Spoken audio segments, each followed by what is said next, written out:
Take a look at those Russian losses, as currently Russia sits on more than 493,000 military personnel losses, representing an additional 1,400 in the past day. Then as for hardware losses, so 14 tanks, 35 APVs, and a whopping 50 artillery. And also note, with these percentage figures displayed on the board representing the approximate number per platform of Soviet stockpile exhaustion levels. With, for example, Russia losing more than 75% of their Soviet tank stockpiles, as these percentages are very interesting figures to track because the higher the percentages get, the stranger the things we see.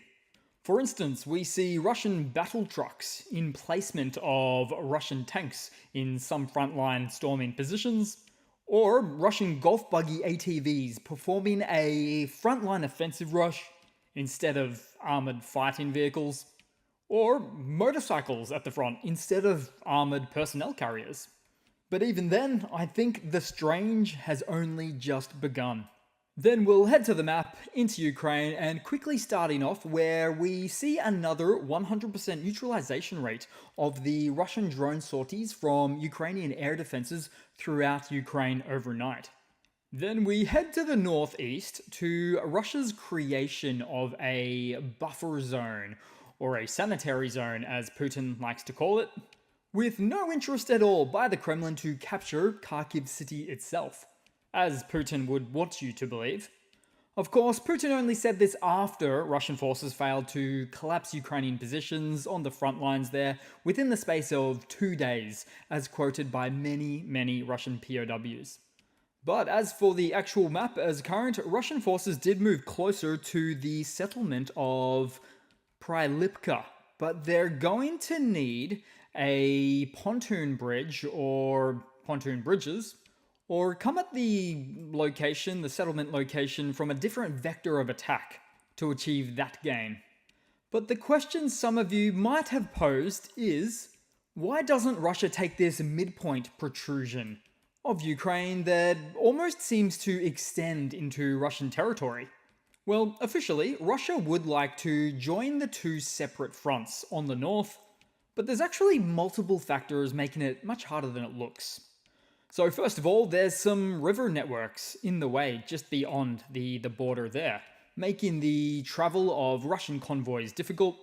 Second of all, the issue is compounded by the fact that there's simply no roads leading to this center point, which would otherwise much more easily assist with the supply and logistics needs of Russia's armed vehicle assortments on any front that they work on.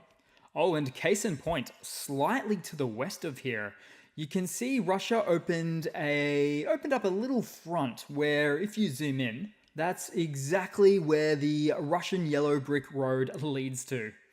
But also, another reason that really stirs the pot and compounds the complexity of engaging on this front midsection is that Ukraine has set up anti-tank ditches right along the border at this point some time ago, which I assume Russia is also aware of. And installations like these are sometimes considered more of a complementary line of defense rather than the primary or first defensive line. As such, Russia would hope to lean into this location at a later time, if or when they find the ground conditions to be more favorable to them. Then headed much more central east, as Russian forces have recently intensified their efforts to seize the operationally significant town of Chasiv Yar, attempting to capitalize on pressure exerted on the AFU due to the Russian army's perception of exerting additional strain on Ukraine's military resources aided by the north. Now, Russian sources claimed that the Russian army advanced further up to the canal, although this has not yet been visually observed to date at all. But either way you look at it, the Russian army is still attempting to lead themselves all the way up to the canal, and then beyond it later, but they are still to achieve this operational feat by some margin. Then on the map, and potentially almost directly east of here, as we saw explosions and big plumes of smoke in the occupied city of Luhansk. And this one was believed to have been as a result of a French-provided Scalp EG missile, which is just like the Storm Shadow missiles, essentially. and possibly an ammo or oil depot. Oh, but swinging back, because I may have missed a mention that around the same time, after a daring raid, the Ukrainian or the elite Ukrainian unit known as Kraken launched a fierce assault on Russian positions near Chasiv Yar. They captured 9 freshly minted Russian POWs. And so, as you can see with the picture, nothing to worry about here, nothing untoward. The POWs are alive and well, and their lives have more likely, in fact, been saved as a result of their capture. And they'll receive a nice warm meal later tonight too. Then taking a look around somewhere in the east as we saw the destruction of a Russian T-62 tank in the Donetsk region. And you don't see the very old Soviet tanks, the T-62s, around much at all anymore, as those particular stockpiles seem to be running very dry. Then also in the east, we saw the destruction of a Russian T-80 BVM tank, which is a tank I sometimes refer to as one of Russia's most capable tanks due to its more modernized upgrades and is much less susceptible to turret tossing like that of the T-90 or T-72 tank, which is really what the T-90 tank is based on, and was also named the same, where the turret tossing capabilities of those two such tanks results from the detonation of its ammunition chamber that destructively ejects the turret from the hull, arising from the autoloader's system and the ammunition in the carousel beneath the turret, which lacks sufficient armoured protection. Then we'll head down south on the map to the Black Sea, or thereabouts, as in a devastating blow to the Russian Black Sea fleet, Ukrainian forces reportedly launched an ATACMS missile strike on the Project 22-800, the Karatkut class ship, in the port of Sevastopol, and the attack is said to have resulted in the sinking of the vessel. Now, the ship known as the Cyclone is a valuable asset capable of firing Caliber missiles, and had only been in service since July of 2023. It had a small opening ceremony and everything. As such, the loss of the Cyclone deals a substantial blow to the Russian Navy's capabilities in the Black Sea region. And it's really an interesting dynamic that plays out here, as Russia would never accept a peace, a form of peace that includes their losing control of Crimea and the Black Sea. So the very fact that the Russian Black Sea fleet is largely evacuated or destroyed, compounded by the fact that all Russian naval targets are now clearly being in open season or fair game, it really leads to not the type of naval projection of power that Russia would have hoped for in this war. Then headed across to some news for today. So, UK Defence Secretary Grant Shapps announced the urgent allocation of 80 anti-aircraft missiles aiming to reach 100 units by month's end. The aid package also includes vital equipment such as demining systems, spare parts, long-range drones, over 1 million rounds of ammunition, 20 Viking amphibious vehicles, and military clothing. However, Shapps criticises the West's current stance on the war, deeming delays in military aid as nonsensical and warning of the existential battle for democracy at stake. He also linked recent Russian battlefield operations to these delays, stressing the need for swift action.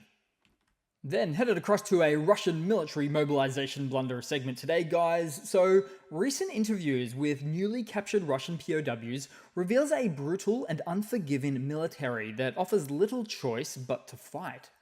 Ukrainian counterattacks have yielded prisoners who describe harsh discipline, poor conditions, and commanders seemingly unconcerned with troop survival.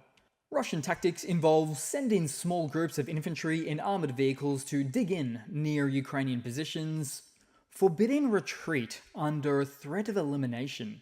And from this information, we also found that Ukraine counters by waiting for these small Russian units to entrench before launching assaults, knowing the attackers cannot withdraw. Russian POW interviews also depict troops fighting with little motivational support, facing relentless Ukrainian drone attacks and artillery fire. Many in fact claim to have wandered into Ukrainian lines after getting lost. Other stories relay the accounts of unwilling soldiers and callous commanders. So these brutal conditions and lack of options paints a very grim picture of life on the front lines for Russian troops. Then, as part of a related segment, the Sri Lankan government has announced plans to send a delegation to Russia to identify and repatriate its citizens who are fighting alongside Russian forces in Ukraine. This decision comes in response to reports of hundreds of Sri Lankan nationals being recruited as mercenaries through social media campaigns targeting ex-military personnel. Online agents have been obtaining the contact information of former servicemen in Sri Lanka, promising lucrative salaries and Russian citizenship in exchange for their participation in the war. And sometimes under false pretenses as well, such that these types of recruits are sometimes claimed to have been told that they'll only be serving within Russia as territorial border forces in safer pastures. Then, as for another great big Russian military mobilization blunder segment, Ukraine's military intelligence agency, the HUR, reported last month that over 18,000 Russian troops from the Southern Military District, primarily deployed in Ukraine, have deserted their post, with low morale once again being a persistent issue for the Russian armed forces fighting in Ukraine. Now, around 12,000 of the deserters belong to the 8th Combined Arms Army, a unit frequently engaged in hostilities in eastern Ukraine. And this figure includes approximately 10,000 mobilized conscripts and 2,000 contract soldiers. That's right, 10,000 mobilized conscripts. They shouldn't even be getting mobilized. Then to add to this, the UK Defence Ministry also noted earlier that while Russian troops in Ukraine mainly comprise of contract soldiers and reservists mobilized upon the war's commencement, conscripts often face pressure to sign contracts. Also, it was noted that the Russian 58th Combined Arms Army has also seen a desertion figure of around 2,500 troops. And in response to this low morale, Kyiv has been actively encouraging Russian soldiers to desert or defect, where Ukraine even launched a hotline many seasons ago. You can call and get assistance surrendering. Then headed across to a lighter segment today, guys. So in a heartwarming display of solidarity and support, Canadian volunteer Paul Hughes, a 59-year-old farmer and hockey coach from Calgary, opened a workshop in Kharkiv where over 300 military and volunteer vehicles have been repaired in just 1 year. Hughes also founded the humanitarian organization named HUGS, or HUGS, to provide food, clothing, and medicine to residents of frontline areas. And despite not having Ukrainian roots himself, Hughes said that he had been surrounded by Ukrainian culture since childhood, playing hockey, attending school, and even dating a Ukrainian. He also said that he recognizes the significant influence Ukraine has had on Canada and the desire of many Canadians to help Ukraine resist the invaders.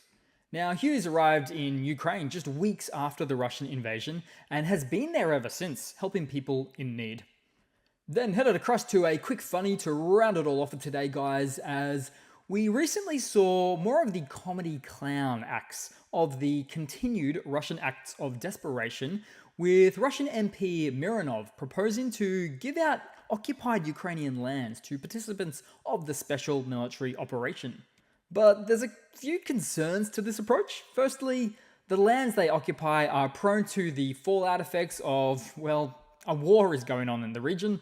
Secondly, Russia never ceases to use their thievery as a core tenet to their own values. And thirdly, under the hypothetical construct that Russia is to achieve its goals and conquer Ukraine, then those SMO participants will either not be alive to benefit, or if they're lucky enough to still be alive, they'll probably just have their promised 2 acres of land. They'll probably just have the land rights repealed for those 2 hectares of land promised. Simply because of getting out-thieved by the biggest thieves of them all, the Russian oligarchs in the Kremlin.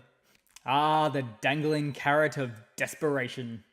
So that's it for today, guys. Thanks again for watching. Please continue to like, comment, and subscribe if not already. Really does help boost the channel, and I do hope to see all of you guys there in the next one. Cheers!